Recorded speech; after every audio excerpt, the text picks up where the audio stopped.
আসসালামু আলাইকুম রহমতুল্লাহি অবরকাতুহ। পহেলা বৈশাখ, বাংলা ১৪৩২ সাল। এই সালটি নানা কারণে বাংলাদেশে অমর হয়ে থাকবে। প্রথমত, একটি বিরূপ পরিস্থিতিতে এই দিবসটি পালিত হচ্ছে। দ্বিতীয়ত, এই দিবসটি পালনের যে ঐতিহ্যগত বিষয় আমরা জানাচ্ছি, সেই হালখাতা কেন্দ্রিক, চৈত্র সংক্রান্ত কেন্দ্রিক এবং আবহমান বাংলায় যে হিসাব পদ্ধতি, খাজনা আদায়ের যে হিসাব পদ্ধতি, এটিকে সহজকরণ করার জন্য, সরলীকরণ করার জন্য নওরোজ হিসাবে, নববর্ষ হিসাবে সম্রাট আকবরের জমানাতে এই পহেলা বৈশাখের রীতিটি চালু হয়েছিল। এইভাবে আইনি আকবরীতে জনাব আবুল ফজল উল্লেখ করেছেন। আমরা পরবর্তীকালে আমাদের শৈশবে 70-এর দশকে আমরা দেখেছি যে এই চৈত্র মাসকে কেন্দ্র করে আমাদের ব্যবসা বাণিজ্য আবর্তিত হতো। আমাদের দেশে হালখাতা, আমাদের দেশের চৈত্র সংক্রান্তি, আমাদের দেশের এই কালবৈশাখী, তারপর আমাদের দেশের বৈশাখী মেলা সারা বাংলাদেশে 70-এর দশক, 80-র দশক আমরা যেটা দেখেছি শৈশবকালে, কৈশোরকালে, সেটা তো বটেই, কিন্তু সেই আকবরের জমানা থেকেই এগুলো পালিত হয়ে আসছে।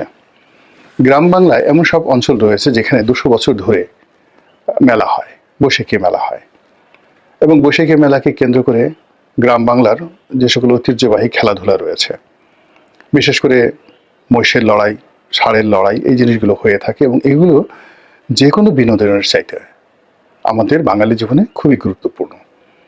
গ্রাম অঞ্চলে হচ্ছে, এবং এই উৎসবকে আরও বর্ণিল করার জন্য, রঙিন করার জন্য শহরে রাজনীতিতে, শহরে অর্থনীতিতে, শহরে জীবনযাত্রাতে আরও নতুন কিছু উপসর্গ গত 20-30 বছরে যুক্ত হয়েছে।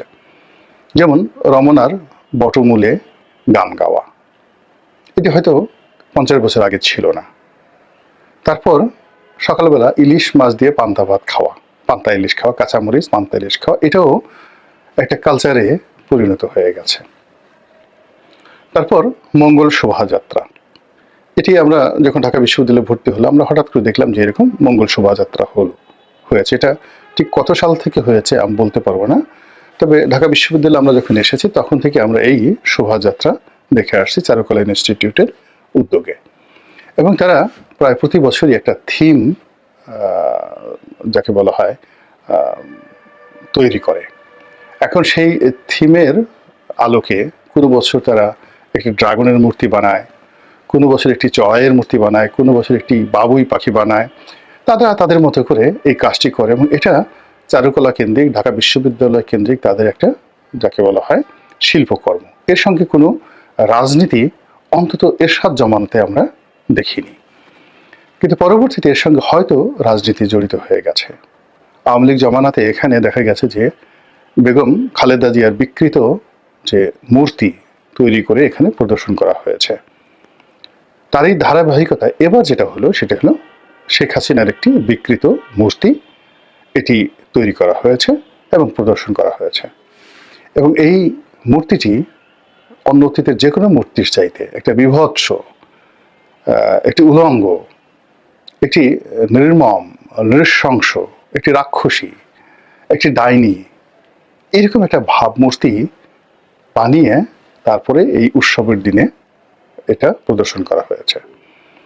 এই জায়গাটি আমার কাছে অনেকটা খটকা লেগেছে যে কেন এরকম একটা নির্মল আনন্দের দিন আমরা যে বর্ষবরণ করব, সেই বর্ষবরণে আমাদের সব কিছুর মধ্যে শুভাশিস থাকবে, সব কিছুর মধ্যে আলো থাকবে, এবং আমরা একটা স্বপ্ন দেখছি, একটা ভালো কাজ করছি, আগামীতে আমাদের দিন আরও ভালো যাবে। তো এরকম একটা স্বপ্ন নিয়ে আমরা মিটিং করব, মিছিল করব, গান করব, বাদ্য বাজাবো, শাড়ি পরবো, গহনা পরবো, আরও অনেক কিছু করব, এবং সেভাবেই তো চলে আসছে। তো সেখানে কেন ঘৃণা ছড়িয়ে দেওয়া হবে? সেখানে কেন ভীতিকর মূর্তি এখানে প্রদর্শন করা হবে? কেন এরকম একটি নির্মল অনুষ্ঠানের সঙ্গে রাজনীতির যে পঙ্কিলতা, কাদা, রাজনীতির যে দুর্গন্ধ, রাজনীতির যে পাপাচার, এবং সেই পাপাচারের যে প্রতিমূর্তি, এটি কেন এখানে প্রদর্শিত হবে?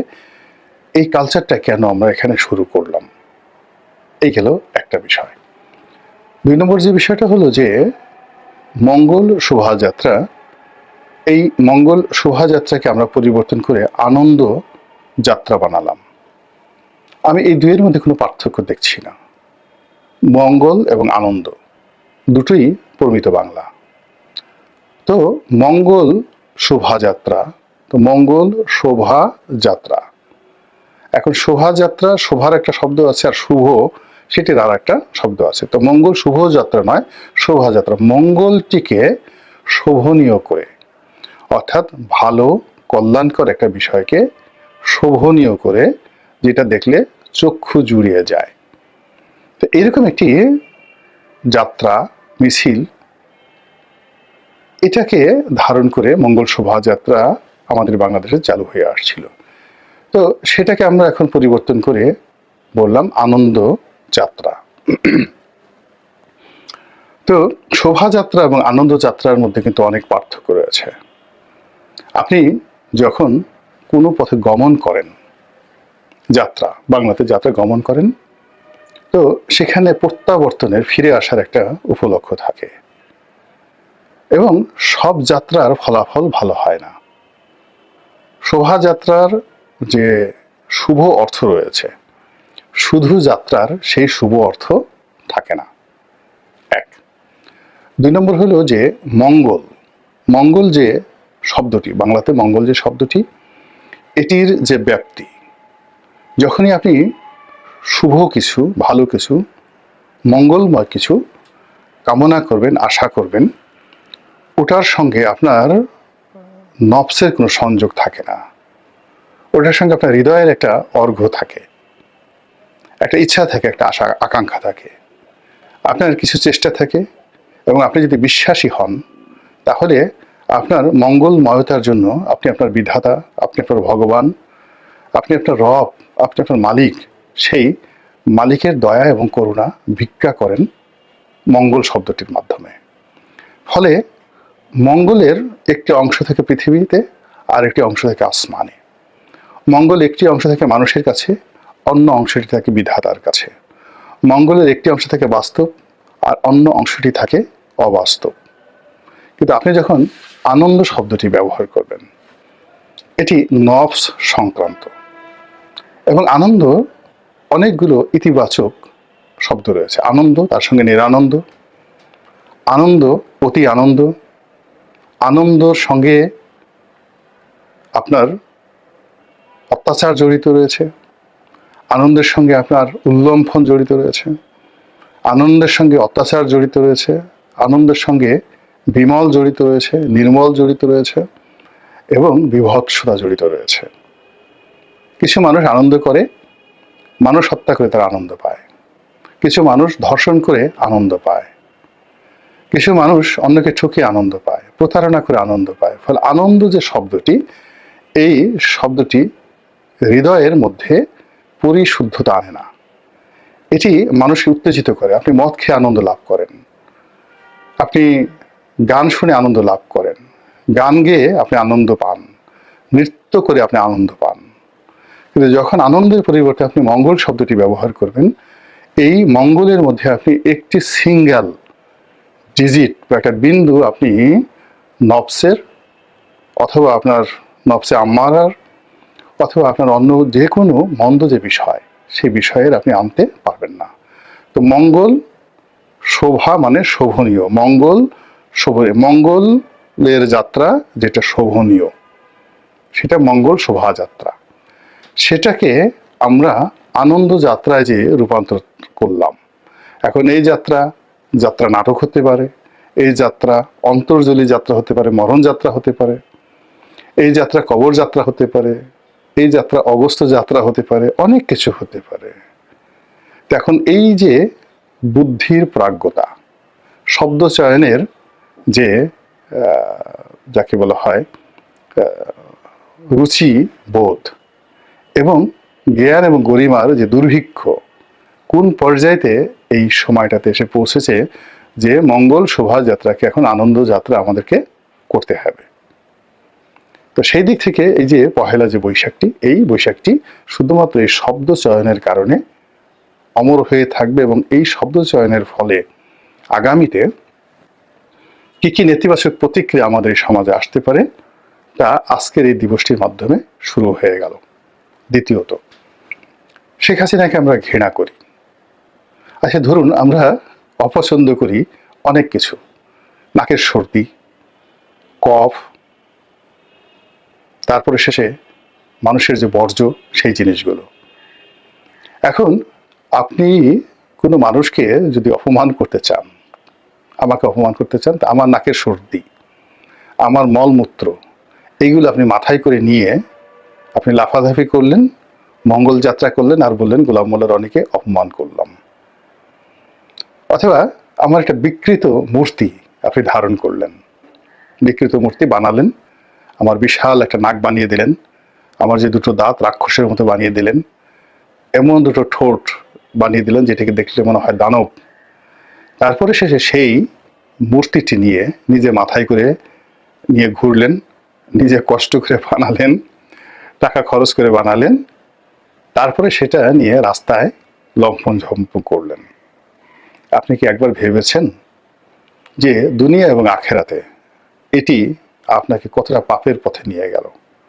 প্রথমত হলো আপনি যাদেরকে দেখালেন, আপনি যদি একটা একগুচ্ছ গোলাপ দেখাতেন, একটি বাঙালির এই যে পহেলা বৈশাখ, এই পহেলা বৈশাখে আমাদের যে সকল ঐতিহ্য রয়েছে, আপনি যদি সম্রাট আকবরের একটা মূর্তি তৈরি করতেন, আবুল ফজলের একটা মূর্তি তৈরি করতেন, শায়েস্তা খানের একটা মূর্তি তৈরি করতেন, মীর জুমলার একটি মূর্তি তৈরি করতেন, অসাধারণ একটি আর্ট আপনি উপহার দিতেন, কেমন হতো বলেন তো?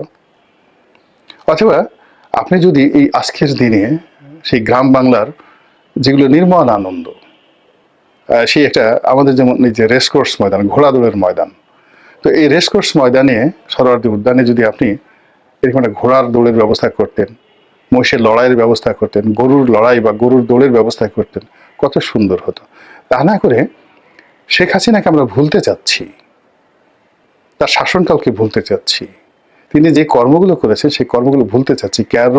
কারণ হলো মন্দ কাজ মানুষকে সবসময় উত্তেজিত করে। দেখুন শেখ হাসিনা এবং আওয়ামী লীগ যে কর্মগুলো করেছেন সেগুলো তো আমরা ছাড়তে পারছি না। তিনি বা তার লোক যে কাজগুলো করেছেন, সেটা ব্যাংক লুট হোক, চাঁদাবাজি হোক, যা কিছু হোক, এর একটাও কি বন্ধ আছে? আরো বেশি করে করছে না? করার পরে কি হচ্ছে, আপনি সেই জিনিসগুলোকে মানুষকে না ভুলিয়ে আরো শেখ হাসিনা যে ছিলেন বাংলাদেশে, সেটাকে তার একটা মূর্তি তৈরি করে, বিভৎস মূর্তি করে আপনি দেখাচ্ছেন। 2 নম্বর হলো সেই একটা মানুষের চেহারাকে বিকৃত করে একটা কবিরা গুনাহ করছেন, ভীষণ রকম কবিরা গুনাহ করছেন। আল্লাহ রাব্বুল আলামিন মানুষকে তৈরি করেছেন সুন্দর তব অবয়ব দিয়ে। পৃথিবীর সবচেয়ে নিকৃষ্ট মানুষটিও আল্লাহর একজন বান্দা। তো তার চেহারাটাকে আপনি একেবারে ইচ্ছা মতো নিজের মতো বানিয়ে, নিজের মতো এখানে গালটা ফুলিয়ে দিলেন, ঠোঁটটা বলিয়ে দিলেন, এবং আল্লাহর সৃষ্টিটিকে আপনি চ্যালেঞ্জে জানালেন যে আল্লাহ শেখ হাসিনাকে যেভাবে তৈরি করেছে, আসলে শেখ হাসিনার এইভাবে তৈরি হওয়া উচিত না। শেখ হাসিনাকে চরিত্র যেরকম, আমরা যেভাবে শেখ হাসিনার দাঁত বানিয়েছি, নাক বানিয়েছি, চোখ বানিয়েছি, আল্লাহর উচিত এইভাবে মানানো। এটা সরাসরি শিরক, ভীষণ রকম শিরক। কাজেই এই কাজগুলো করে আপনি আপনার যে আত্মা, সোল, এটাকে আপনি মেরে ফেললেন। আর যে প্রজন্ম, নতুন যে প্রজন্ম, যারা এই বিভৎস দৃশ্যটি দেখলো, একটি ফুলের পরিবর্তে, একটি মোনালিসার পরিবর্তে, একটি গোয়ার্নিকার পরিবর্তে এরকম শেখ হাসিনার একটা বিভৎস মূর্তি দেখলো, তারা আগামী প্রজন্ম বিকৃত মন মানসিকতা নিয়ে, জিঘাংসা নিয়ে তারা বেড়ে উঠবে, এবং সেই জিঘাংসা আপনি জীবিত থাকলে আপনার উপর চালাবে, আর অথবা আপনার সন্তান সন্ততির উপর চালাবে। আর সবার শেষে যেটা হচ্ছে যে এই ধরনের যখন কোনো কিছু তৈরি করা হয়, তার মধ্যে মানুষ অনেক বিকল্প খোঁজে। যেমন নাসিরউদ্দিন হুজ্জার ঈদের জামাতে একটা ঘোড়ার পিঠে চড়িয়ে তার একটা ছবি আমরা দেখেছি।